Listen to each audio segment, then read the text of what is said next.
Hey, hello, this is RDM, your English guide. Welcome to all of you to our YouTube channel, Guide to Your Success, Your Success Guide. তো তোমরা তো সকলেই জানো এর আগে নতুন সিলেবাস পরিবর্তন হয়েছে, তোমাদের চেঞ্জ হয়ে গেছে। তো সিলেবাস নিয়ে আমরা বিস্তারিত আলোচনা করেছি। এবার যেহেতু আমি আগের সিলেবাস অনুযায়ী পড়াতাম এবং সেখানে সেই সিলেবাস অনুযায়ী আমি কিন্তু ডিটেলসে করাতাম। এবার বিষয়টা হচ্ছে তোমাদের এখানে ভোকাবুলারির পোর্শনটা কিন্তু অনেকটাই বাড়িয়ে দিয়েছে, ঠিক আছে। এবার আমরা কিভাবে কি নতুন সিলেবাস অনুযায়ী কিভাবে পড়বো সেটা কিন্তু আমরা আলোচনা করব, ঠিক আছে। এর সঙ্গে সঙ্গে ছোট্ট একটু ক্লাসও দেব। তো তোমাদের যে অবস্থা, মাত্র তোমাদের কাছে জানুয়ারির হয়তো 18 তারিখ থেকে পরীক্ষা, সম্ভবত সেই রকমই হবে, গ্রুপ সি। তো তোমাদের অবস্থা দেখে আমার একটা গান মনে পড়ে গেল, hello memsahib, hello how are you, hello memsahib, just tell me what to do. अब क्या करे भैया, तो कुछ नहीं करना है, अपन को क्लास करना है, ठीक है। তো দেখো নতুন সিলেবাসে কি বলছে, তোমাদের কিন্তু গ্রামার আসবে, পুরো কভার করে দেবো ভাই, টেনশন নেওয়ার কোনো দরকার নেই, ঠিক আছে। গ্রামার কিভাবে করাবো এবং অ্যান্টোনিম সিনোনিম কিভাবে করাবো সেগুলো কিন্তু সবই আমরা দেখবো। চলো প্রথমে আসছে গ্রামার। গ্রামারের মধ্যে দেখো এখানে দিয়ে দেওয়া আছে প্রিপজিশন সিঙ্গুলার এবং প্লুরাল, ঠিক আছে। এবার এখানে হচ্ছে গ্রামারের যেহেতু প্রিপজিশন আর শুধু সিঙ্গুলার করলেই হবে না, কিন্তু তোমাকে গ্রামারটাও কিন্তু সম্পূর্ণ দেখে যেতে হবে। কি কি দেখবো sir?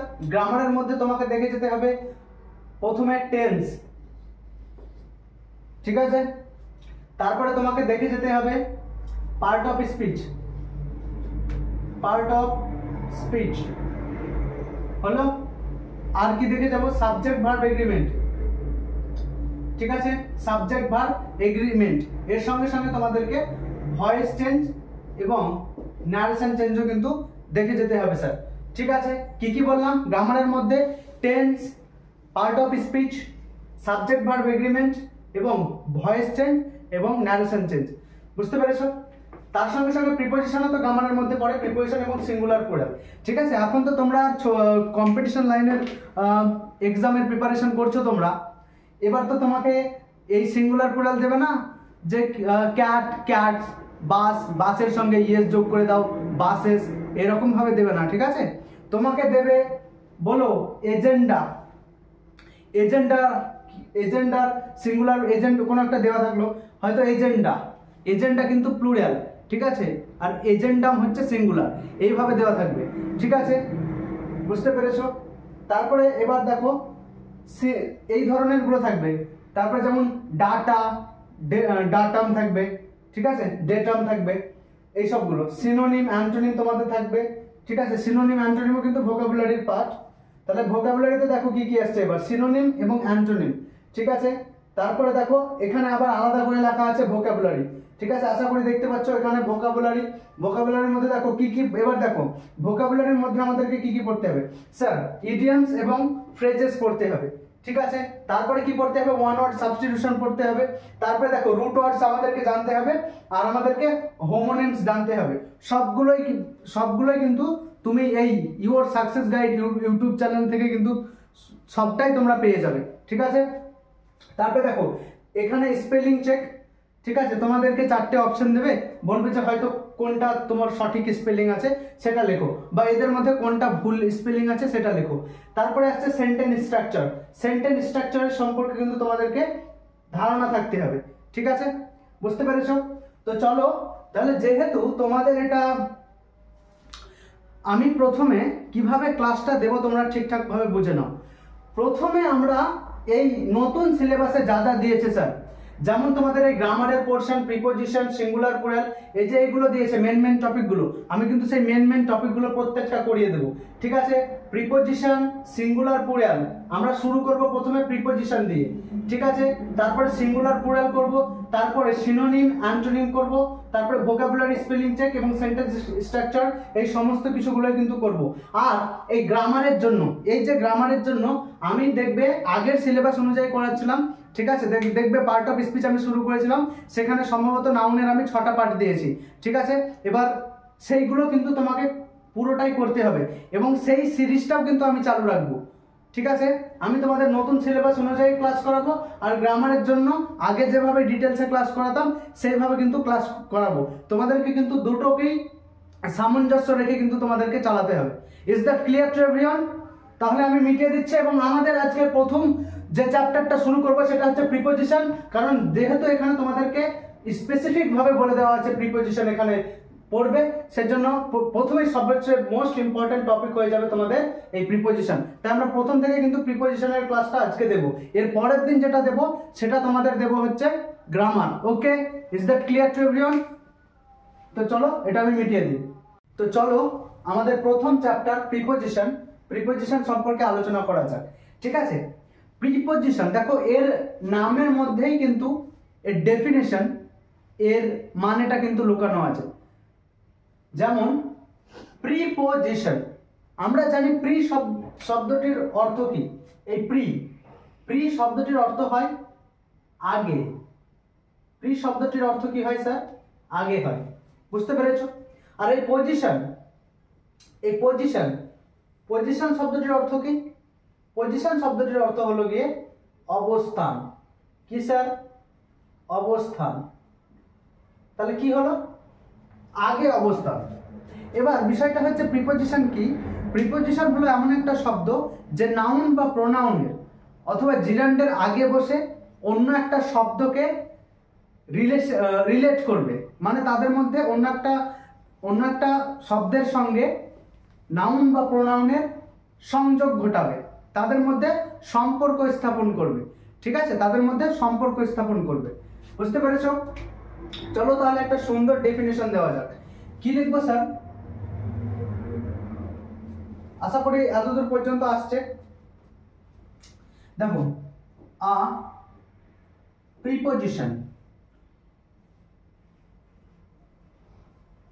a preposition is a word. A preposition is a word. ঠিক আছে, is a keyword,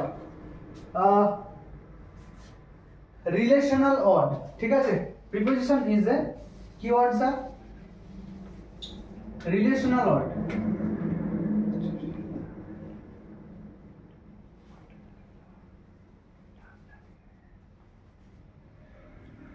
preposition is a relational word. ঠিক আছে, মানে যে ওয়ার্ডটা দ্বারা সম্পর্ক স্থাপন করা হয়। ঠিক আছে, রিলেশনাল ওয়ার্ড। প্লেসড বিফোর, কার আগে বসবে স্যার? প্লেসড বিফোর, কার আগে বসবে? নাউন প্রোনাউন, না হলে জিরান্ডে। Noun before noun, before a noun pronoun. ঠিক আছে, বা জিরান্ডের আগে বসবে। আগে বসে কি করবে স্যার? To show. কি করতে বসবে আগে? To show it's connection with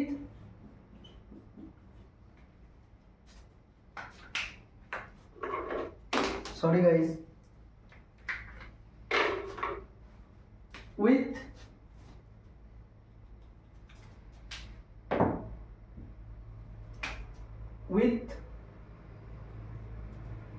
another word, অন্য একটা শব্দের সঙ্গে। another word or a group of or a group of words in a sentence. প্রথম মার্কারটাই একটু খারাপ আছে। ঠিক আছে, এই জন্য এটা নতুন মার্কার, কিন্তু লেখাটা কি হয়েছে কি খুব মেয়ে হয়ে যাচ্ছে। তো আশা করি তোমরা বুঝতে পারছো। দেখো, তোমরা কিন্তু কিছু কমেন্ট করছো না, খারাপ ভালো যে স্যার বুঝতে পারছি কি পারছি না, এগুলো কিন্তু তোমরা কিন্তু কমেন্ট করছো না কেউ। তোমাদের কমেন্ট না করলে আমরা বুঝবো কি করে যে আমরা কোন জায়গায় ভুল করছি। খারাপ হোক ভালো হোক, তোমাদের কমেন্ট করা, যদি লেখাগুলো কোন জায়গায় ভুল হচ্ছে আমাদের কিন্তু প্লিজ একটু তোমরা বলো। তোমাদের তোমাদের একটা কমেন্ট আমাদেরকে অনেক মোটিভেট করবে, বুঝতে পেরেছো? তাই তোমরা কিন্তু খারাপ হোক ভালো হোক প্লিজ তোমরা কিন্তু কমেন্টে জানাও আমাদেরকে, ঠিক আছে? তো চলো আমি প্রিপোজিশনের ডেফিনেশন লিখলাম। কি লিখলাম? A preposition is a relational word. মানে রিলেশনাল ওয়ার্ড মানে কি হলো? যে সম্পর্ক স্থাপনকারী শব্দ, ঠিক আছে? Placed before a noun pronoun gerund. কিসের আগে আসবে স্যার? নাউনের আগে আসবে, প্রোনাউনের আগে আসবে এবং জিরান্ডের আগে আসবে। জিরান্ড কি স্যার? যখন ভার্বের সঙ্গে আইএনজি যোগ করে যেটা নাউনের মতো কাজ করে। যেমন আমি বলে দিলাম, এগুলো যদিও আমি নাউনের ক্লাসে কিন্তু অনেকবার জিরান্ডকে বলেছি, ঠিক আছে? তবু আরেকবার বলে দিচ্ছি, জিরান্ড কি স্যার? জিরান্ড হচ্ছে ভার্বের সঙ্গে এটা হচ্ছে ভিয়ন ফর্ম, ঠিক আছে? ভার্বের সঙ্গে আইএনজি যোগ করে যেটা কি বোঝাবে? যেটা কোনো নাউন বোঝাবে। যেমন আমি বললাম সুইমিং, SWI, সুইমিং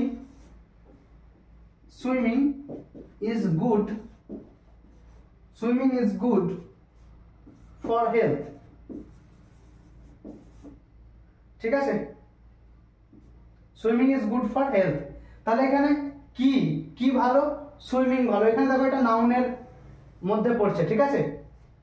কি শরীরের পক্ষে ভালো? না সাঁতার কাটাটা। এখানে যে সুইমের সঙ্গে আইএনজি যোগ হয়ে এটা সুইমিং হয়েছে এবং এটা নাউনের কাজ করে দিচ্ছে। তাহলে এটাই হচ্ছে জিরান্ড। তাহলে প্রিপোজিশন কিসের আগে আসবে স্যার? নাউন, প্রোনাউন এবং জিরান্ডের আগে আসবে এবং এসে সেই নাউন বা প্রোনাউনের সঙ্গে বাক্যের অন্য একটা ওয়ার্ড বা একটা গ্রুপ অফ ওয়ার্ডের সঙ্গে কি করবে? সম্পর্ক স্থাপন করবে। দেখো খুব ভালোভাবে আমি বুঝিয়ে দিচ্ছি। দেখো এই মার্কার তোমরা দেখতে পাচ্ছ, এই মার্কারটা কোথায় আছে? আমার হাতে আছে। মার্কারটা কোথায় আছে? আমার হাতে। আমি এটাকে ইংরেজিতে কি বলবো? আমি এটা বলবো যে, দেখো এক্সাম্পল দেখে নাও, the marker is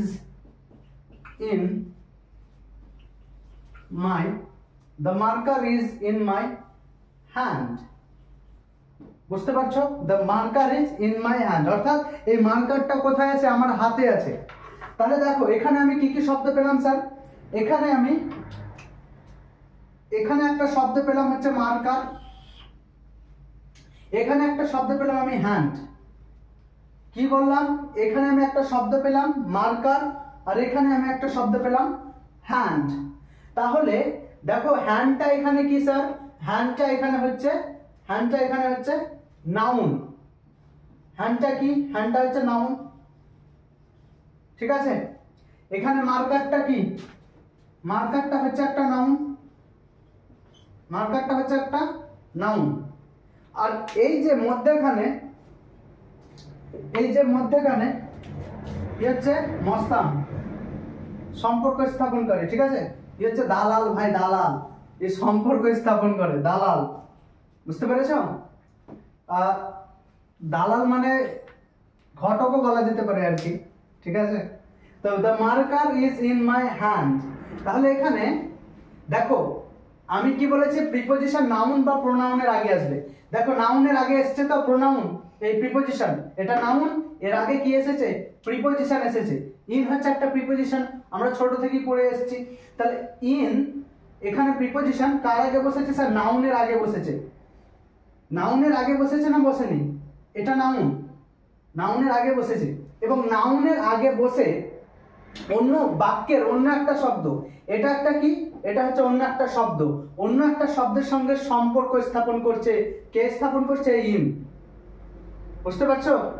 দেখো এটা হচ্ছে, এটা যদি বলা যায় এটা হচ্ছে তোমার অ্যানাদার ওয়ার্ড, এটা হচ্ছে অ্যানাদার ওয়ার্ড বা এটা হচ্ছে অন্য একটা শব্দ, এটা এই টোটালটাই, ঠিক আছে?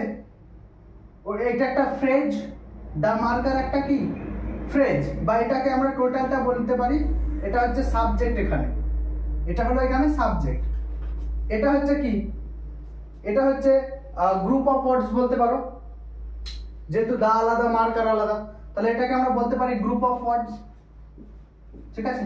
গ্রুপ অফ, এটা কি group of words, group of words, ঠিক আছে? আর এখানে দেখো এটা হচ্ছে কি, এটা হচ্ছে নাউন। তাহলে আমি ডেফিনেশন থেকে দেখতে পাচ্ছ যে নাউন হচ্ছে এমন একটা শব্দ, এমন একটা শব্দ যে কি করছে, যে নাউন বা প্রোনাউন বা জিরান্ডের আগে বসে, এখানে নাউনের আগে বসেছে, নাউনের আগে বসে এখানে কিন্তু কি হয়েছে, এর সঙ্গে এই মার্কারের সঙ্গে এই হাতের সম্পর্ক স্থাপন করেছে, এবং কি বলছে যে এই মার্কারটা কোথায় আছে? হাতে আছে, ঠিক আছে? এই মার্কারটা কোথায় আছে? এই মার্কারটা আমার হাতে আছে, এই মার্কারটা আমার হাতে আছে। এই যে হাতের সঙ্গে এই যে মার্কারের সম্পর্ক মানে হচ্ছে প্রেম, সরি, তো মানে হচ্ছে যে হাতের সঙ্গে এই যে মার্কার, এই মার্কারের যে সম্পর্ক স্থাপন করেছে ইন, সম্পর্ক স্থাপন করেছে ইন। ই হচ্ছে, আমরা স্কুলে বলতাম দালাল, আর এখন সেটা যেটা বিয়ে যখন হয় তখন সেই কাজটা কে করে? আমাদের বন্ধু দালাল থাকতো আগে, ঠিক আছে, তাই না? Just joking. এখন কিন্তু আমাদেরকে ঘটক খুঁজতে হয়, ঠিক আছে? তাহলে এই ইন প্রিপজিশন মনে করবে যে এটা হচ্ছে সম্পর্ক স্থাপনকারী বাক্য, সম্পর্ক স্থাপন করবে। এর কাজ ধান্দা কিছু নেই, শুধু সম্পর্ক স্থাপন করবে। কিসের সঙ্গে স্থাপন করবে? নাউনের সঙ্গে, প্রোনাউনের সঙ্গে আর জিরান্ডের সঙ্গে, সেই বাক্যের অন্য একটা শব্দের কিংবা গ্রুপ অফ ওয়ার্ডের, ঠিক আছে? বুঝতে পেরেছো? এখানে তাহলে এটা হচ্ছে সাবজেক্ট। এবার আরেকটা সবচাইতে মোস্ট ইম্পর্টেন্ট জিনিস তোমাদেরকে আরো বলছি, সেটা বলছি। তার আগে আরেকটা উদাহরণ নেওয়া যাক, ঠিক আছে? যেমন ধরো আমি বললাম হ্যাঁ ডাস্টারটা কোথায় আছে? আমি ধরো আরেকটা লিখছি, আমি ছাড়ো ডাস্টার ছাড়ো, এটা আমি লিখলাম I am writing on the board। আশা করি লেখা বুঝতে পারছো তোমরা কিন্তু কমেন্টে জানাও যে লেখা বুঝতে পারছো কি পারছো না। দেখো আমি কি বললাম, I am writing on the board, sorry,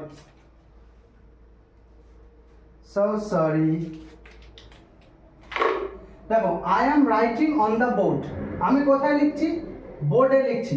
তাহলে তুমি দেখতে পাচ্ছ স্যার বোর্ডটা কি? স্যার বোর্ডটা হচ্ছে একটা নাউন, এখানে দেখো রাইটিং কি স্যার? রাইটিং হচ্ছে একটা অ্যাকশন, ঠিক আছে? রাইটিং হচ্ছে একটা অ্যাকশন, ঠিক আছে? এবার এই নাউনের সঙ্গে এই দেখো, এই যে আমি লিখছি, এটা হচ্ছে কি একটা ওয়ার্ড, এই রাইটিংটা কি একটা ওয়ার্ড। আই এম রাইটিং, এটা কোন টেন্সে আছে? এটা হচ্ছে প্রেজেন্ট কন্টিনিউয়াস টেন্সে আছে, আমি এখন লিখছি। তাহলে এই যে আমি বললাম এই রাইটিং, এই যে রাইটিং একটা শব্দ, এই শব্দটাকে এই যে রাইটিং একটা শব্দ,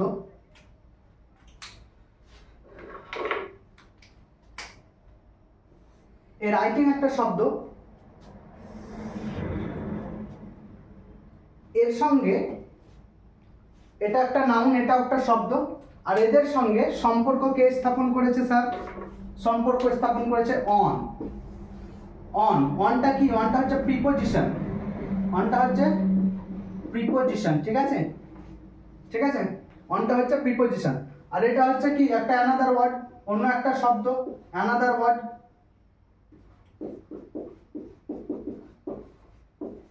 ওয়ার্ড, বুঝতে পেরেছো? Another word. তাহলে এই যে নাউন, এই নাউনের সঙ্গে, নাউন কি বোর্ড, বোর্ডের সঙ্গে আমার যে লেখার কাজ, বোর্ডের সঙ্গে আমার যে লেখার কাজ, এই লেখার কাজের যে সম্পর্ক স্থাপন করেছে বা এই বলছে যে প্রিপোজিশন কি বলছে, বলছে যে আমার লেখাটা কোথায় ঘটেছে, কোথায় ঘটেছে স্যার, বোর্ডে ঘটেছে। কোথায় ঘটেছে, বোর্ডে ঘটেছে। তাহলে এই যে আমার লেখার কাজটা, আমার লেখার কাজটার সঙ্গে এই বোর্ডের যে সম্পর্ক স্থাপন, সেই সম্পর্ক স্থাপন কে করেছে স্যার, প্রিপোজিশন করেছে। বুঝতে পেরেছ? যেমন এখানে ডাস্টার আছে, ডাস্টার, ঠিক আছে, এখানে যেমন ধরো ডাস্টার আছে, তাহলে আমি ডাস্টারটাকে তুলে নিলাম, আমি লিখলাম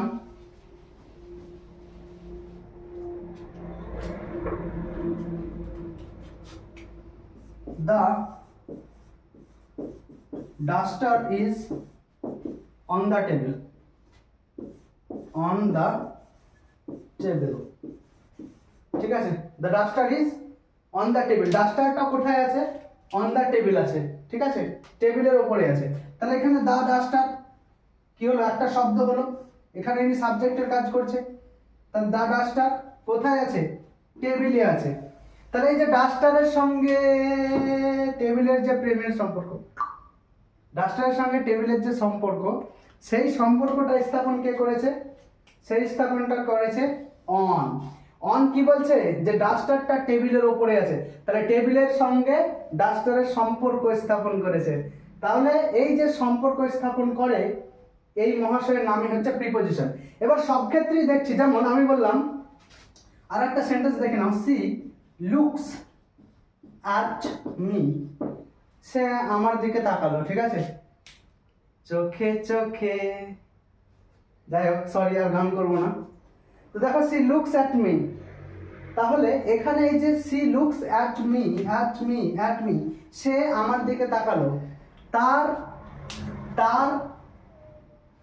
তাকানোটা কার উপর পড়লো, আমার উপর গিয়ে পড়লো, আয় হায়, তাহলে সে আমার দিকে তাকালো। তাহলে এখানে এই যে অ্যাট, তার তাকানোর সঙ্গে আমার সম্পর্ক স্থাপন করছে এই অ্যাট, তাহলে এই অ্যাট হচ্ছে প্রিপোজিশন, ঠিক আছে। এবার একটা জিনিস দেখো, যে সবগুলো ক্ষেত্রেই এটা হচ্ছিল, এখানে হচ্ছে নাউন, নাউনের আগে বসেছে, এখানে দেখো প্রিপোজিশন, এখানে দেখো মি, মি এর আগে বসেছে, মি এর আগে বসেছে কে, প্রিপোজিশন, মি এর আগে বসেছে প্রিপোজিশন। মিটা কি স্যার, মিটা প্রোনাউন। তাহলে কি বললাম একটু আগে, যে নাউন বা প্রোনাউনের আগে বসে, নাউন বা প্রোনাউনের আগে বসে তাদের মধ্যে সম্পর্ক স্থাপন করে, ঠিক আছে। কিন্তু স্যার এবার অনেকে মনে প্রশ্ন থাকে, স্যার এই দাটা আগে কই আগে বসেছে, কোথায় স্যার, এই নাউনের আগে তো দা বসেছে। আরে এটা হচ্ছে ডিটারমিনার, এটা এই নাউনটাকে এই নির্দিষ্ট করছে, ঠিক আছে, এর লিমিটটাকে, টেবিলের লিমিটটাকে ডিটারমিনার সেট করছে, এটা হচ্ছে আর্টিকেল, ঠিক আছে। তাহলে এই ডিটারমিনারটা কোনো ব্যাপার না, এর আগে কি বসেছে, এখানে হচ্ছে প্রিপোজিশন বসেছে। বুঝতে পেরেছো? এখানে দেখো, এখানে ডিটারমিনার নেই, কিন্তু এর আগে বসেছে অ্যাট, ঠিক আছে।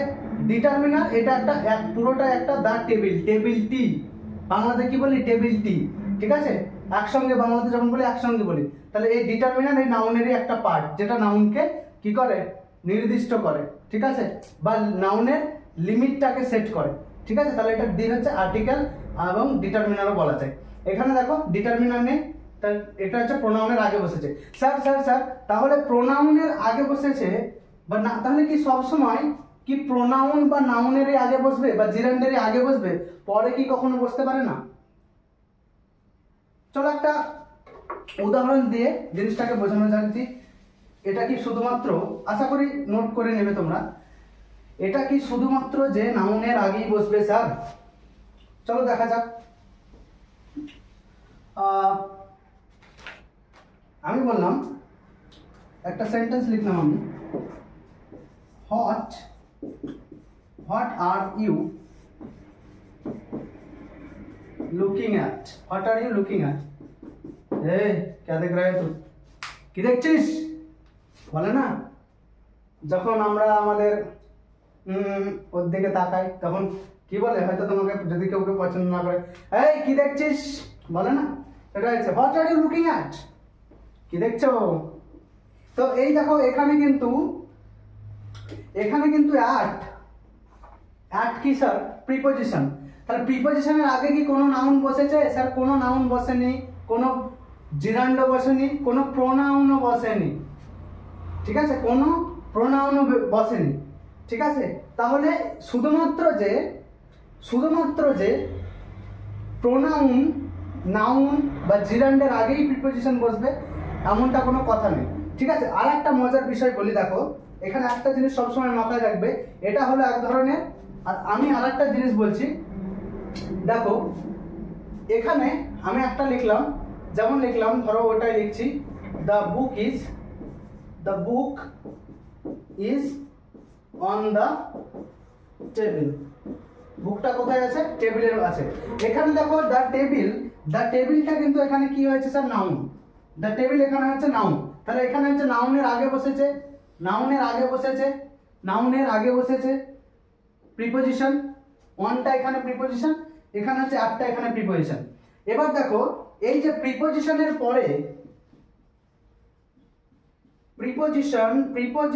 পরে যে এইগুলো থাকে না, যে নাউন বা প্রোনাউন থাকে, যে নাউন বা প্রোনাউন প্রিপজিশনকে ফলো করে, যে নাউন বা প্রোনাউন বা জিরান প্রিপজিশনকে ফলো করছে, ঠিক আছে, সেইটা হয়ে যাচ্ছে কিন্তু তোমাদের প্রিপজিশনাল ফ্রেজ। সেটাকে আমরা কি বলবো? Prepositional phrase. সেটা হবে প্রিপজিশনাল ফ্রেজ, সেটা হবে। আর সেটাকে আমরা বলবো অবজেক্ট অফ প্রিপজিশন। সেটাকে কি বলবো? Object of preposition. তাহলে এখানে দেখো এই টেবিলটা হচ্ছে কি? এই টেবিলটা হচ্ছে অবজেক্ট অফ প্রিপজিশন। এই টেবিলটা হচ্ছে অবজেক্ট অফ প্রিপজিশন। দা টেবিলটি হচ্ছে এখানে অবজেক্ট অফ প্রিপজিশন, ঠিক আছে। কিন্তু এর পরে যতগুলো শব্দ থাকবে সেগুলো কিন্তু প্রিপজিশনাল ফ্রেজ হিসাবে কিন্তু গণ্য হবে। এই অবজেক্ট অফ প্রিপজিশন, ঠিক আছে, আর এটা হলো অবজেক্ট অফ প্রিপজিশন বলা যেতে পারে। আবার এর পরে এটাকে কিন্তু প্রিপজিশন, এর পরে যা থাকবে এটা কিন্তু প্রিপজিশনাল ফ্রেজও কিন্তু বলা যেতে পারে, ঠিক আছে। ফ্রেজ মানে কি? কতগুলো ওয়ার্ডের সমষ্টি যা কি করে, যা নির্দিষ্ট কোনো মানে বোঝায় না, যার মানে থাকবে না, সেটাই হচ্ছে ফ্রেজ। তাহলে এখানে যদি আরো 3-4টে শব্দ লাগিয়ে দেওয়া হতো এবং এরপর থেকে সেই শব্দগুলো কিন্তু কি হতো? এরপর থেকে সেই শব্দগুলো কিন্তু প্রিপজিশনাল ফ্রেজ হতো, ঠিক আছে।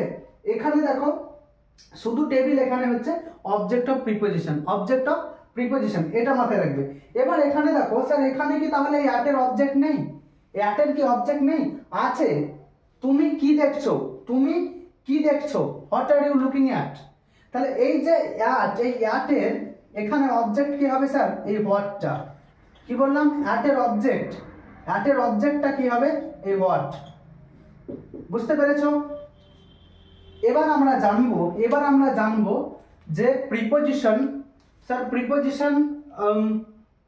প্রিপজিশনের যে তোমার কত রকমের সম্পর্ক স্থাপন করতে পারে, ঠিক আছে। চলো তাহলে এটা আমরা মিটিয়ে দিই, ঠিক আছে।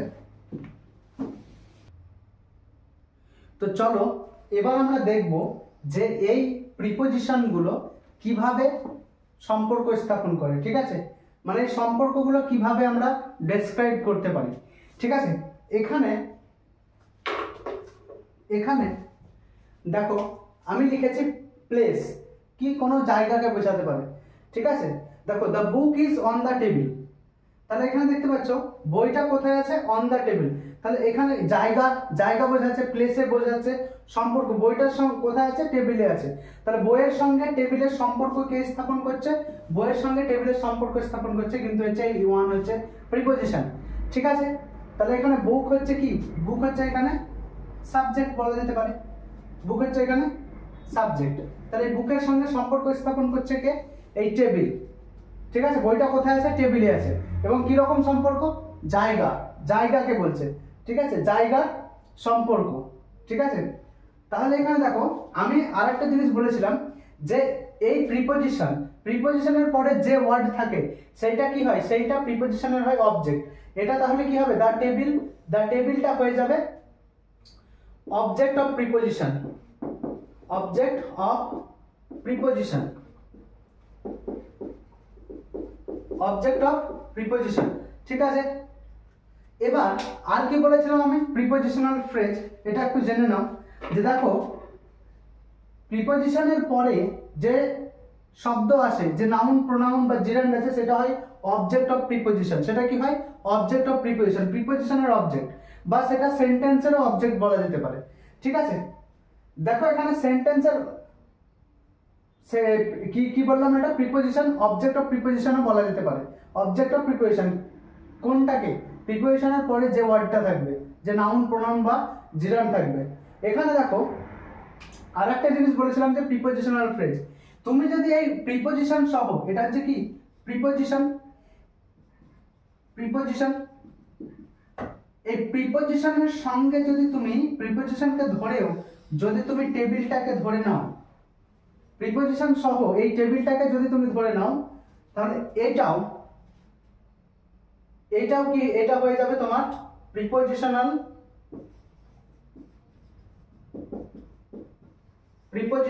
এটা কি হলো, প্রিপজিশনাল ফ্রেজ। এটাকে আমরা কি বলবো, প্রিপজিশনাল ফ্রেজ। বুঝতে পারলে, মানে প্রিপজিশনের পরে যে শব্দটুকু আছে সেই শব্দটুকুকে, মানে এখানে দা টেবিলটা হবে অবজেক্ট অফ প্রিপজিশন, কিন্তু যদি তুমি প্রিপজিশনকেও যোগ করে নাও তাহলে সেটা কি হবে, প্রিপজিশনাল ফ্রেজ। এখানে তুমি এটা নোট দিয়ে লিখতে পারো যে প্রিপজিশন প্লাস এর অবজেক্টটা, মানে it's object, preposition plus it's object, এটা হবে কি প্রিপজিশনাল ফ্রেজ, প্রিপজিশনাল ফ্রেজ। আর এই প্রিপজিশনাল ফ্রেজ কিসের কাজ করতে পারে, এটা কোনো অ্যাডজেক্টিভের কাজ করতে পারে, কোনো অ্যাডভার্বের কাজ করতে পারে, আবার কখনো এটা নাউনেরও কাজ করে, ঠিক আছে, তাহলে the book is on the table, বইটা কোথায় আছে, টেবিলে আছে। বুঝতে পেরেছ? এবার দেখো সি উইল অ্যারাইভ অ্যাট, এবার দেখো আমরা টাইমের সম্পর্ক কিভাবে স্থাপিত হয়। She will arrive at 6 o'clock, সে কখন আসবে 6টা, ঠিক আছে, 6 o'clock। তাহলে এখানে এই যে এই অ্যাটটা এখানে প্রিপজিশন, এখানে যে 6 o'clock, এই 6 o'clockটা কি বললাম, অবজেক্ট অফ প্রিপজিশন হবে, এটাও অবজেক্ট অফ প্রিপজিশন হবে। এরপরে যেটা আসছে সেটা অবজেক্ট অফ প্রিপজিশন। যদি তুমি এটাকে টোটালটাকে ধরে নাও অ্যাট 6 o'clock, এটা হয়ে যাচ্ছে প্রিপজিশনাল ফ্রেজ, এটা কি হয়ে যাচ্ছে প্রিপজিশনাল ফ্রেজ। ঠিক তেমন ভাবে দেখো ডাইরেকশন বা মুভমেন্ট এর সম্পর্ক কিভাবে স্থাপিত হয়। হি ওয়াকড টুয়ার্ডস দ্য স্টেশন, সে স্টেশনের দিকে গেল, দেখো টুয়ার্ডস, এখানে টুয়ার্ডও দেওয়া যায়, কিন্তু আমেরিকান ল্যাঙ্গুয়েজে টুয়ার্ড বেশি ব্যবহৃত হয়, এবং ব্রিটিশ ইংলিশে টুয়ার্ডসকে ব্যবহার বেশি করা হয়। ঠিক আছে, তো এখানে হি ওয়াক, যেহেতু আমরা ব্রিটিশ ইংলিশ শিখছি সেই জন্য আমরা টুয়ার্ডস লাগাবো। তাহলে হি ওয়াক টুয়ার্ডস দ্য স্টেশন, সেই স্টেশনের দিকে গেল। তাহলে এখানে দেখো টুয়ার্ডসটা কি প্রিপজিশন, স্যার প্রিপজিশনের সঙ্গে এই যে যোগ হয়েছে দ্য স্টেশন, এটা কি প্রিপজিশনের অবজেক্ট। তাহলে এই যে এইটা টোটালটা প্রিপজিশন সহ, এটা হয়ে যাচ্ছে কি প্রিপজিশনাল ফ্রেজ। এখানে দেখো ম্যানার বা মেথড কিভাবে হয়েছে সেটাও বোঝাই। ঠিক আছে, কিভাবে দেখো, হি ট্রাভেল বাই কার, সে গাড়িতে ভ্রমণ করেছিল, তাহলে এই যে ট্রাভেল, এখানে যে বাই কার, এই বাই কারটা কি হবে, এই বাই কারটা কিন্তু হবে এখানে প্রিপজিশনাল অবজেক্ট, আর শুধু কার কি হবে, অবজেক্ট অফ প্রিপজিশন। ঠিক আছে, দেখো the match was cancel because of rain, বৃষ্টির কারণে ম্যাচটা কি হয়েছিল, ক্যান্সেল হয়েছিল। তাহলে এখানে দেখো, এখানে preposition K because of, because of, এবং এই রেনটা হচ্ছে কি অবজেক্ট, এবং এই বিকজ অফ এর সঙ্গে তুমি যখন যোগ করে দিচ্ছ অফ, বিকজ অফ এর সঙ্গে যখন তুমি রেঞ্জ যোগ করে দিচ্ছ সেটা হয়ে যাচ্ছে প্রিপোজিশনাল ফ্রেজ। সেটা কি হয়ে যাচ্ছে? Prepositional phrase sir. তারপরে দেখো পজিশন বোঝাবে বা কানেকশন বোঝাবে, কিভাবে সম্পর্কিত আছে, ঠিক আছে? যেমন the car of the cover of the book is red, তাহলে যে এখানে অফ, অফটা কি? প্রিপোজিশন। এখানে প্রিপোজিশনের অবজেক্টটাকে এই বুকটা, আর এই টোটালটা হয়ে যাচ্ছে আমাদের স্যার কি? এই টোটালটা আমাদের হয়ে যাচ্ছে স্যার প্রিপোজিশনাল ফ্রেজ। টোটালটা কি হয়ে যাচ্ছে? Prepositional phrase. তাহলে এইভাবে প্রিপোজিশন গুলো কিন্তু ব্যবহার হয়। এবার দেখো তোমাদের এগুলো তো একটু বেসিক লেভেলের, স্কুল লেভেলের একটু জ্ঞান হয়ে গেল। এবার কিন্তু আমাদেরকে কম্পিটিটিভ লাইনের কিন্তু জ্ঞান জানতে হবে, ঠিক আছে? মানে কম্পিটিটিভ লাইনে কিভাবে সেই প্রিপোজিশনের ব্যবহার হয় সেগুলো আমরা জানবো কিভাবে ব্যবহার হয়। তো চলো আমি বোর্ডটা মিটিয়ে দিচ্ছি।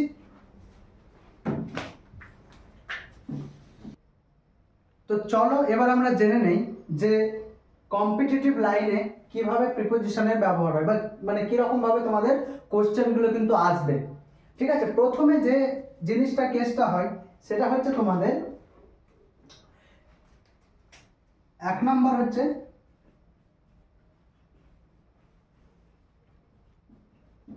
প্রিপোজিশনাল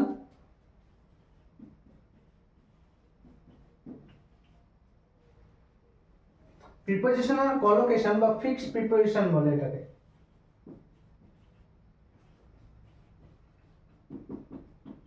ফিক্সড প্রিপোজিশন বলে মানে তোমাদেরকে কিন্তু, সরি গাইস, তোমাদেরকে কিন্তু এগুলো ফিক্সড প্রিপোজিশন তোমাদেরকে কিন্তু একদম মুখস্থ চাই, ঠিক আছে? যেমন কিরকম ফিক্সড প্রিপোজিশন হয়, যেমন ধরো আমি বললাম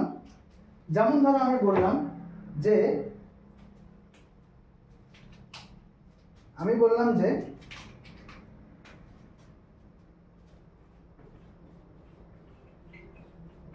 ইন্টারেস্টেড ইন, এই ইন্টারেস্টের সঙ্গে কিন্তু ইন ব্যবহার হয়, ঠিক আছে? এটা হচ্ছে দেখো ইন্টারেস্ট হয়েছে, ইন্টারেস্টের পরে ইন প্রিপোজিশন বের হয়েছে, এই লাগিয়েছি, তাহলে ইন্টারেস্টের সঙ্গে সবসময় ইন আসে, ঠিক আছে? যেমন গুড অ্যাট হয়, ঠিক আছে? Good at. এবং যেমন ধরো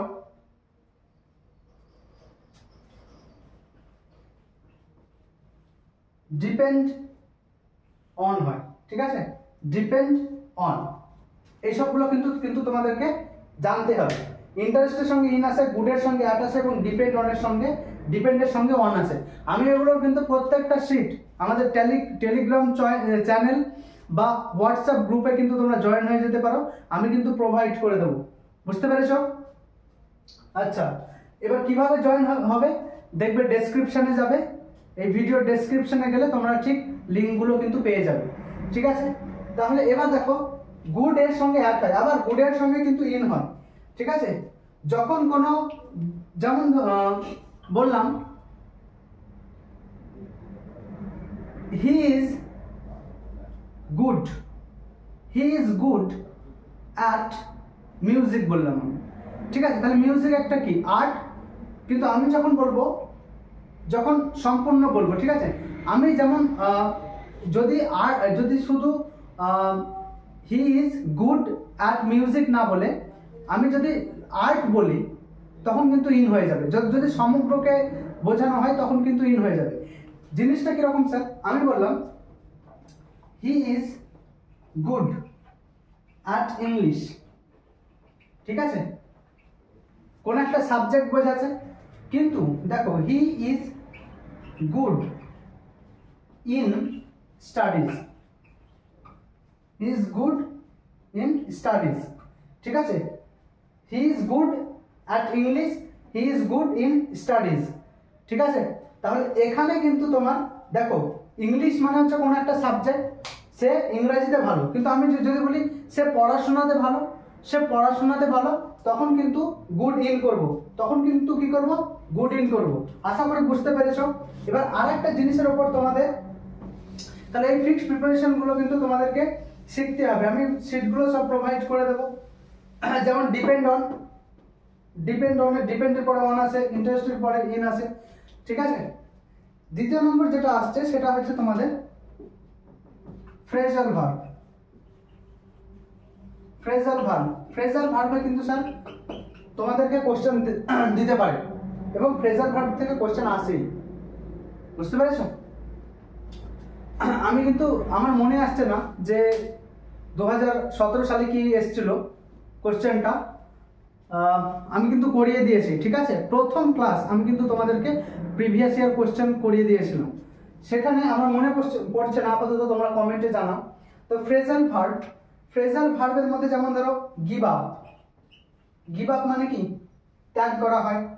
তারপরে যেমন ধরো আরো যে সমস্ত ফ্রেজাল ভার্ব আছে, যেমন তোমার বিয়ার অ্যাওয়ে, ঠিক আছে? তারপরে তোমার লুক আফটার হয়, লুক আফটার, ঠিক আছে? Look after. এবার এখানে কিন্তু টেন্স অনুযায়ী কিন্তু এগুলো চেঞ্জ হয়ে যাবে, সাবজেক্টের নাম্বার ও পার্সন অনুযায়ী কিন্তু এগুলো কিন্তু চেঞ্জ হয়ে যাবে। আমি যদি বলি হি গিভ আপ, তখন কিন্তু হি গিভ আপ, আমি যদি এখানে একটা সাবজেক্ট লাগিয়ে দিই হি গিভ আপ ট্রাইং, সে চেষ্টা করতে ছেড়ে দিয়েছিল, চেষ্টা করা ছেড়ে দিয়েছিল, তাহলে এখানে হি গিভস আপ হবে কিন্তু, বুঝতে পেরেছো? তাহলে এই যে এই সবগুলো, এই যে গিভ আপ মানে কি ত্যাগ করা হয়, গিভ আপ মানে ছেড়ে দেওয়া বা কোনো কিছু চেষ্টা করা বন্ধ করে দেওয়া, ঠিক আছে? ছেড়ে দেওয়া বা কোনো কিছু চেষ্টা বন্ধ করে দেওয়া। লুক আফটার মানে কি, লুক আফটার মানে হচ্ছে দেখাশোনা করা, দেখাশোনা মানে হচ্ছে টেক কেয়ার অফ, ঠিক আছে? কাউকে তুমি যত্ন নিচ্ছ, সেটা হচ্ছে লুক আফটার। আবার হয় যেমন ধরো লুক ফর, লুক ফর মানে কি খোঁজা, লুক ফর মানে হচ্ছে কি, লুক ফর মানে হচ্ছে খোঁজা, লুক ফর মানে হচ্ছে খোঁজা। তাহলে এই সবগুলো কিন্তু এই লুক আফটার মানে হচ্ছে take care of, take care of, CARE, take care of, ঠিক আছে? লুক ফর মানে হচ্ছে সার্চ, খোঁজা, লুক ফর মানে হচ্ছে খোঁজা, বুঝতে পেরেছো? তাহলে এইগুলো কিন্তু তোমাদেরকে মুখস্থ করিয়ে দেবে, এই মুখস্থ কিন্তু করে নেবে তোমরা। আমি সিটগুলো কিন্তু দিয়ে দেবো ফিক্সড প্রিপোজিশনের আর ফ্রেজাল ভার্বের। আর একটা জিনিসের উপর হয়, আর একটা জিনিসের উপর তোমাদেরকে কিন্তু কোশ্চেন দিতে পারে কম্পিটিটিভ লাইনে, ঠিক আছে? তো চলো সেই কোশ্চেনটা কি আমরা আলোচনা করে নেব, মিটিয়ে দিচ্ছি আমি। তো চলো আমরা জেনে নিই যে আর কিসের জন্য স্যার, আর কিসের উপর প্রিপোজিশনের কোশ্চেন দেয় এরা। তার একটা হয় transitive, transitive, transitive and intransitive ভার্বের উপর দেয়।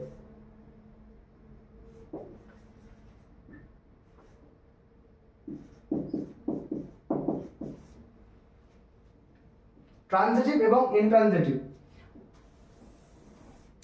এখানে দেখো আমি কতগুলো ভার্ব লিখছি। প্রথমে আমি লিখছি describe, discuss,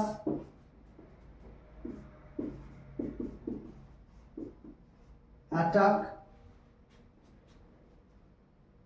describe, discuss, attack, তারপরে তোমার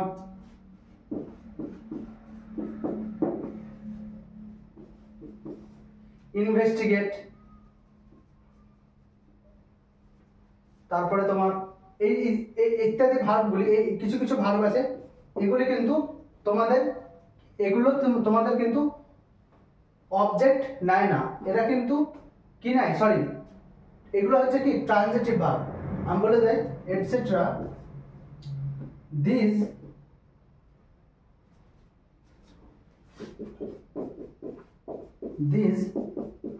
এগুলো নোট করে নেবে। Transitive verb, this transitive verbs do not take, this transitive verbs do not take কি নাই না, প্রিপোজিশন কিন্তু নাই না, হ্যাঁ প্রিপোজিশন বিফোর দেম, ঠিক আছে? অর্থাৎ আমি কি বোঝাতে চাইলাম যে এই যে ট্রানজিটিভ ভার্ব গুলো আছে, এগুলো কিন্তু প্রিপজিশন নেয় না, এরা কিন্তু ডাইরেক্ট অবজেক্ট নেয়। এগুলো সবকিছু হচ্ছে ট্রানজিটিভ ভার্ব, কিন্তু ইনট্রানজিটিভ ভার্ব কিন্তু প্রিপজিশন নেবে। আমি বিষয়টা ভালো করে বলছি, দেখো আমি বললাম আর একটা আছে, আমি বললাম দেখো একটা উদাহরণ দিই, ভালো বুঝতে পারবে। আমি এখানে একটা উদাহরণ লিখলাম, we are discussing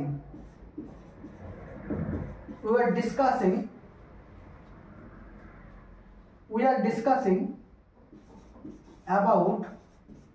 discussing about preposition। দেখো দেখো we are discussing about preposition, এটা কি আমি সঠিক লিখলাম? এটা কি আমি সঠিক লিখলাম? না, সঠিক লিখিনি।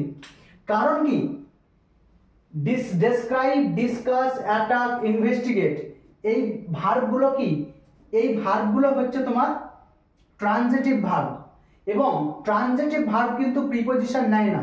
তাহলে এখানে তোমরা দেখতে পাচ্ছ we are discussing about preposition, অনেকেই বলবে they are discussing about the matter, সম্পূর্ণ ভুল কথা। We are discussing about preposition, এটাই ভুল কথা। কারণ কি, ডিসকাস হচ্ছে একটা ট্রানজিটিভ ভার্ব, এবং ট্রানজিটিভ ভার্ব হওয়ার জন্য এই কিন্তু কোনো প্রিপজিশন নেয় না, এর জন্য অ্যাবাউট এখানে হবে না, ডাইরেক্ট হবে উই আর ডিসকাসিং প্রিপজিশন। ঠিক আছে, উই আর ডিসকাসিং প্রিপজিশন দা লাগিয়ে দিতে পারো। ঠিক আছে, we are discussing the preposition বা উই আর ডিসকাসিং প্রিপজিশন। বুঝতে পেরেছো? মুদ্রা কথা হচ্ছে যে এখানে অ্যাবাউট কিন্তু হবে না, বুঝতে পেরেছো? কারণ অ্যাবাউট হচ্ছে কি প্রিপজিশন, আর ট্রানজিটিভ ভার্ব কিন্তু কি লিখেছি, transitive verbs do not take preposition before them, তাদের আগে কিন্তু প্রিপজিশন নেয় না। তাহলে কি নয় স্যার, ডাইরেক্ট অবজেক্ট নেয়। এখানে হচ্ছে দা প্রিপজিশনটা হচ্ছে এখানে কি অবজেক্ট, তাহলে এখানে ডাইরেক্ট অবজেক্ট নেবে, সেই জন্য এখানে অ্যাবাউট এর ব্যবহার হচ্ছে সম্পূর্ণ ভুল, অ্যাবাউট এর ব্যবহার সম্পূর্ণ ভুল। ঠিক আছে, অ্যাবাউট এর ব্যবহার অনেকে বলে যে আমি একটা সেন্টেন্স লিখলাম, আর একটা আমি সেন্টেন্স লিখছি,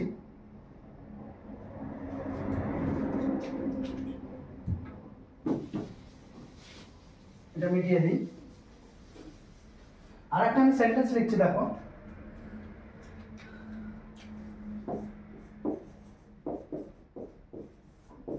the tiger attacked the zookeeper, the tiger attacked the zookeeper। ঠিক আছে, অ্যাটাক অন দ্য জুকিপার। ঠিক আছে, আমি কি লিখলাম, the tiger attack on the zookeeper. আমি দেখো এখানে অ্যাটাকটা কি ভার্ব, এখানে দেখতে পাচ্ছ অ্যাটাক লেখা আছে, এটা হচ্ছে কি, এটা হচ্ছে ট্রানজিটিভ ভার্ব, অ্যাটাকটা হচ্ছে ট্রানজিটিভ ভার্ব, এ কিন্তু ডাইরেক্ট অবজেক্ট নেবে, ট্রানজিটিভ ভার্ব ডাইরেক্ট অবজেক্ট নেবে, এই জন্য এখানে প্রিপজিশনও নেবে না, ও প্রিপজিশন না নিয়ে ও ডাইরেক্ট অবজেক্ট নেবে। এটা হচ্ছে জুকিপার হচ্ছে অবজেক্ট।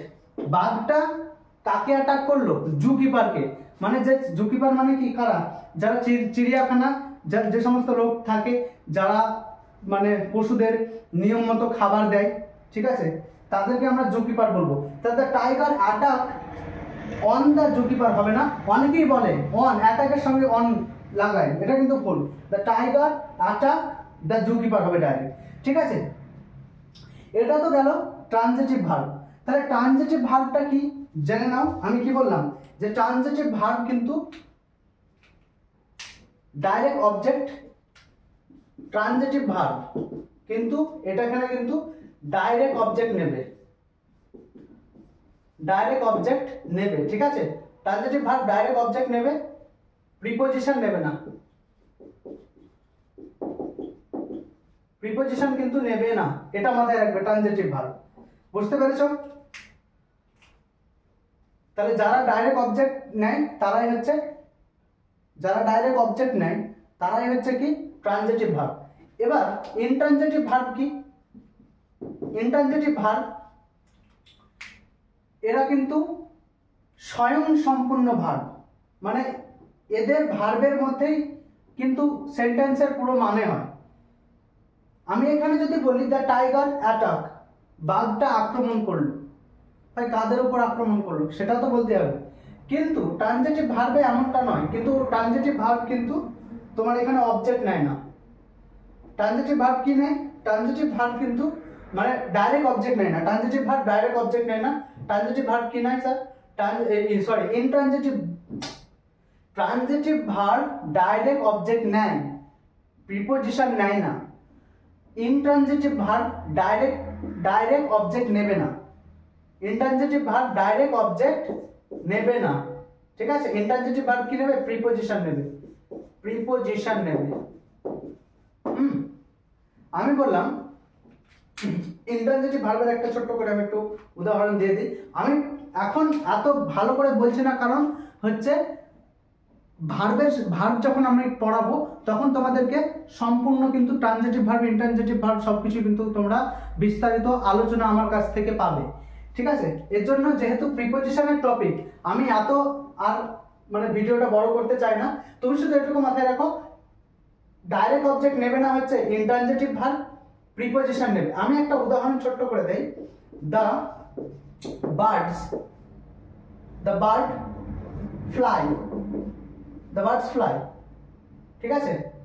তাহলে পাখিরা ওড়ে, এখানে কিন্তু মানে বোঝা যাচ্ছে পাখিরা ওড়ে, এটা মানে বোঝা যাচ্ছে। আমি আরো সেন্টেন্স বাড়িয়ে দিলাম, ইন দ্য স্কাই বলে দিলাম, ঠিক আছে? ইন দ্য স্কাই বললাম, তাহলে the birds fly in the sky. তাহলে এখানে কিন্তু দেখো the birds fly in the sky, এখানে অবজেক্ট নিয়েছে স্যার। এখানে অবজেক্ট কোথাও দেখতে পাচ্ছ? এরা কিন্তু অবজেক্ট নেয় না, ঠিক আছে? এই যে এইটুকু হয়, এই যে এইটুকু, in the sky, in the sky, in the sky, কি বললাম? In the sky. এই ইন দ্য স্কাই এখানে কিন্তু ইন দ্য স্কাই এটা কিন্তু অবজেক্ট না, এটা কিন্তু অ্যাডভার্ব। বুঝতে পারছো? কোথায় ওড়ে? অ্যাডভার্ব অফ প্লেস, আকাশে ওড়ে। তাহলে এটাতে এরা ডাইরেক্ট অবজেক্ট নিচ্ছে, ট্রানজিটিভ ভার্ব ডাইরেক্ট অবজেক্ট নিচ্ছে, আর ইনট্রানজিটিভ ভার্ব কিন্তু হয় প্রিপোজিশনাল ফ্রেজ নেবে, নাহলে অ্যাডভার্ব নেবে। হয় এটা এখানে অ্যাডভার্ব নেবে, নাহলে এটা প্রিপোজিশনাল ফ্রেজ নেবে, প্রিপোজিশনাল ফ্রেজ নেবে। কি মাথায় মাথায় কিছু এলো? কি বলেছিলাম স্যার?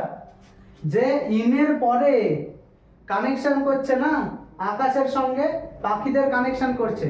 তাহলে এই যে দেখতে পাচ্ছ যে ইন দ্য স্কাই, এখানে কিন্তু ইন দ্য স্কাই হচ্ছে কি বললাম? প্রিপোজিশনের পরে যেটা আসে সেটা কি হয়? এটা হচ্ছে অবজেক্ট। প্রিপোজিশনের এটা হচ্ছে অবজেক্ট, ভার্বের অবজেক্ট না, কিন্তু প্রিপোজিশনের অবজেক্ট এটা, ঠিক আছে? এখানে দেখো এটা কিন্তু ভার্বের অবজেক্ট, এটা ডাইরেক্ট অবজেক্ট। এখানে আমি কি বলেছিলাম যে প্রিপোজিশনাল ফ্রেজ হয় ইনট্রানজিটিভ ভার্বে প্রিপোজিশন নেবে। এখানে প্রিপোজিশন নিয়েছে, ফ্লাই প্রিপোজিশন নিয়েছে, কোথায় ওড়ে? আকাশে ওড়ে। তাহলে এটা হচ্ছে অ্যাডভার্ব অফ প্লেস হলো, অ্যাডভার্ব অফ প্লেস হলো, ঠিক আছে? আশা করি তোমরা বুঝতে পেরেছো। শুধু এইটুকু মাথায় রাখবে যে ট্রানজিটিভ ভার্ব ডাইরেক্ট অবজেক্ট নেবে, ওর কাছে কিন্তু প্রিপোজিশন চলবে না। বলে হ্যাঁ আমি কোনো সম্পর্কে আসতে চাই না, এই জন্য দালালকে দরকার নেই, এই জন্য ও কিন্তু প্রিপোজিশন নেবে না। বলে আমার ভাই, ও ভাই কিন্তু একদম স্টোইক পারসন, ঠিক আছে? একদম ও কিন্তু ও পছন্দ করে না অতটা, ঠিক আছে? সম্পর্ক স্থাপন ও কিন্তু পছন্দ করে না, এই জন্য ও ডাইরেক্ট অবজেক্ট নিচ্ছে। এখানে এই ট্রানজিটিভ ভার্বটা ডাইরেক্ট অবজেক্ট নিচ্ছে, ঠিক আছে? প্রিপোজিশন কিন্তু নিচ্ছে না। ইনট্রানজিটিভ ভার্ব কিন্তু এর কিন্তু খুব সম্পর্ক স্থাপন করতে ভালো লাগে, মানে বুঝতেই পারছো ও একটু রোমান্টিক টাইপের মানুষ, ঠিক আছে? প্রেম টেম এর ভীষণ খুব ভালো লাগে। এই জন্য এই যে ইনট্রানজিটিভ ভার্ব কিন্তু প্রিপোজিশনটা নেবে, প্রিপোজিশন নেবে, এবং প্রিপোজিশনের পরে যে প্রিপোজিশন সহ প্রিপোজিশনের পরে যে তার প্রিপোজিশন অফ অবজেক্ট আছে সেটা মিলে কিন্তু কি হয়? প্রিপোজিশনাল ফ্রেজ হয়। তাহলে এটা হচ্ছে এখানে কিন্তু সেই রকমের উদাহরণ কিন্তু আমি দিয়েছি। আশা করি সব কিছু বুঝতে পেরেছো। এটা আমি শুধু তোমাদেরকে বোঝালাম যে কিভাবে আমি প্রিপোজিশনটাকে এগোবো। এখনো কিন্তু আমরা মেন চ্যাপ্টারে ঢুকিনি। এরপর আমরা প্রিপোজিশনের টাইপস, তারপরে আমরা ইন কখন ব্যবহার করা হয়, অন কখন ব্যবহার করা হয়। এর সঙ্গে সঙ্গে আমি কি বলেছি, তোমরা দুটো জিনিস আমি সিট প্রোভাইড করে দেবো ভাই। একটা হচ্ছে ট্রানজিটিভ, একটা হচ্ছে কি বলেছিলাম, ফ্রেজাল ভার্বের এবং ফিক্সড প্রিপোজিশনের, যেটাকে প্রিপোজিশনাল কলোকেশনও বলা হয়। ঠিক আছে, তাহলে ওই দুটো সিট, আর এই যে ট্রানজিটিভ ভার্ব, ইনট্রানজিটিভ ভার্বেরও সিট, সেটাও তিনটে জিনিসের প্রোভাইড করে দেবো। ফ্রেজাল ভার্বের সিট, আর একটা হচ্ছে এই ট্রানজিটিভ ইনট্রানজিটিভের, ট্রানজিটিভ ভার্বের আর ইনট্রানজিটিভ ভার্বের যে লিস্ট আছে সেগুলো কিন্তু আমি দিয়ে দেবো। আর একটা কি বলেছিলাম যে ফিক্সড প্রিপোজিশনেরও কিন্তু আমি তোমাদেরকে সিট প্রোভাইড করে দেব। ঠিক আছে, পরের ক্লাসে আমরা আলোচনা করব ইন কখন ব্যবহার করা হয়, অন কখন ব্যবহার করা হয় এবং প্রিপোজিশনের টাইপগুলো। তো আশা করি তোমরা ক্লাসগুলো খুব ভালোভাবে করছো। তোমাদের সামনের আগত পরীক্ষা যে আছে WBSSC group C, group D, ঠিক আছে, সেটার জন্য ভালোভাবে প্রিপারেশন নাও। সবাই ভালো থাকবে, সুস্থ থাকবে, এবং তোমরা আশা করি বাপন স্যার, নয়ন স্যার এবং আমাদের যে নতুন স্যার এসেছে অচিন্ত স্যার, খুব ভালো রিজনিং করায়। তোমরা কিন্তু তার ক্লাসটি দেখবে এবং লাইক, শেয়ার এবং সাবস্ক্রাইবটা করে দেবে। ঠিক আছে, তো সবাই ভালো থেকো, এইটুকুই বলতে চাই। আর একটা জিনিস যেটা বলছিলাম, যে আবারও বলছি ভাই, তোমাদের সাপোর্ট কিন্তু আমাদেরকে ভীষণ ইন্সপায়ার করে। তোমরা একটু সাপোর্ট করো, কোনখানে ভুল হচ্ছে বুঝতেই তো পারছো, এটা তোমাদের নতুন চ্যানেল। তবু যে কন্টেন্ট তোমরা এখান থেকে পাচ্ছ সেগুলো কিন্তু মোর দ্যান এনাফ। এই যে কন্টেন্টগুলো, এগুলো দিয়ে কিন্তু তুমি সিজিএল, WBCS এগুলো কিন্তু ক্র্যাক করতে পারবে। ঠিক আছে, WBSSC গ্রুপ সি তো যাই হোক, আর কিছু বললাম না। তবে ভালো থাকো, ভালোভাবে প্রিপারেশন নাও এবং তোমাদের যাত্রা সফল হোক। ধন্যবাদ, নমস্কার, ভালো থাকবে সকলে।